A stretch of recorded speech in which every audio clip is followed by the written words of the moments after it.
Hi, everyone. This is Coach DeMarco, and in today's episode of Focus, I'm going to take you through a breakdown of one of my favorite aspects of the game of basketball, full court pressure defense, and in particular, the diamond press. The diamond press is one of the more popular full court pressure defenses, but I get a lot of questions from coaches about how they can implement this with their team. Today, I'm going to focus in on a particular aspect of the press that I think is critical if your team is to be successful. This is the first trap in the coffin corner and the rotations and locations of the interceptors when this first trap takes place. I'm going to take you through this right now. I'm going to take you through a clip of VCU using this press with their team. We modeled ourselves after Virginia Commonwealth University when Shaka Smart was there. And I think this clip really demonstrates the first trap in the coffin corner. Over here, you're going to see the madman on the basketball, and you're going to see your two elbow defenders. One of the things I like that VCU does in this particular clip is they don't rush up on the ball, giving the offense an opportunity to throw over the top. They're actually really, really patient, but they do sprint to and attack this first trap. And I'm going to show you that right now. So this first trap, and I like the breakdown here by the defender, is in what's called the coffin corner.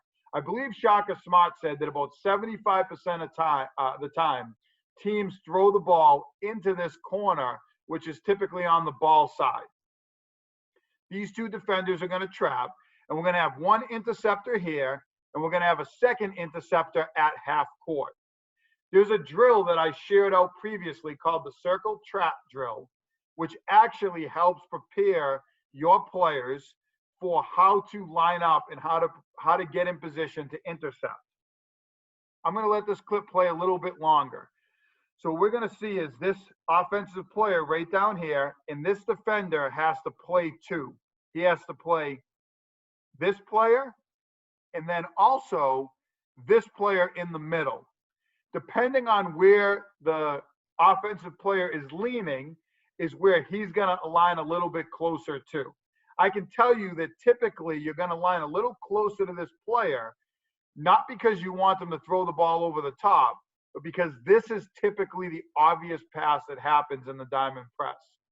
The other interceptor is also going to have to play two most of the time. They're at half court, and they're going to come into the screen in 1 second. And Joey Rodriguez, VCU's point guard at this time, does a great job in his role. So he's going to play this man, and there's actually going to be another guy who's going to appear in the top of the screen, and he's got to play the more obvious pass as well, and he's kind of sitting in the middle. So we're going to see right here as the trappers do a great job forcing this player to make an off-balance pass. There's the other offensive player, and you're going to see Joey come right through this pass, and he's going to intercept it, dish it off, and they're going to get fouled. So if I can just bring this back one more time, I want to take you through. We're going to have that first trap, the sprint and the breakdown in the coffin corner. But these interceptors at half court and this other elbow defender, and you can see how he opens up because he's not worried about a pass across the court. With two trappers with their hands up and pressure on the ball, that pass across the court will almost never get there. He's worried about the pass right here in this middle area.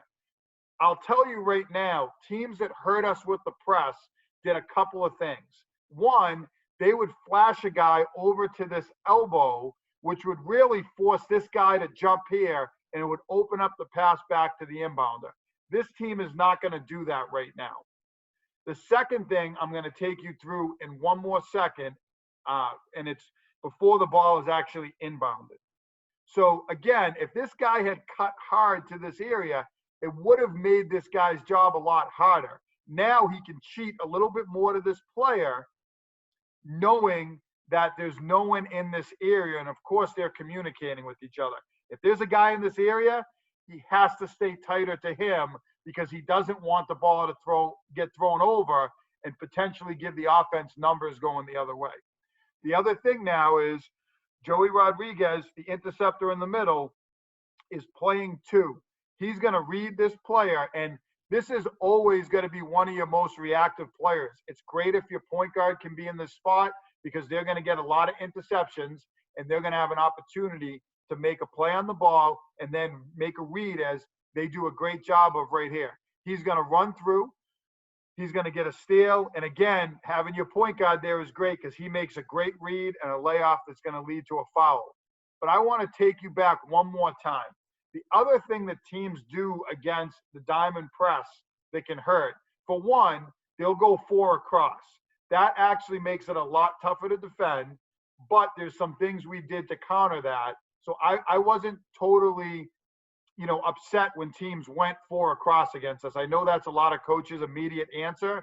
I was actually okay with that, and we could adjust to that. But when teams would run a guy into the middle here, so if this player had actually come across here, and I know technically you don't want to throw it under your own hoop, but if he gets a little bit higher and they can throw it into this area, it actually would give the team a lot of trouble.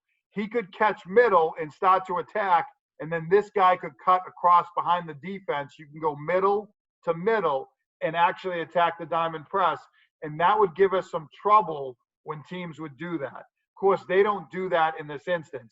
The third thing I want to tell you that can give teams trouble against the diamond press, I'm kind of giving you both ends of it in this breakdown, is catching the ball at the free throw line or a little bit higher. You're going to see this guy catch the ball below the free throw line, and he's going to actually hop into this coffin corner, which is really this free throw hash, and down into the corner, and that's going to make it a lot easier on the defense.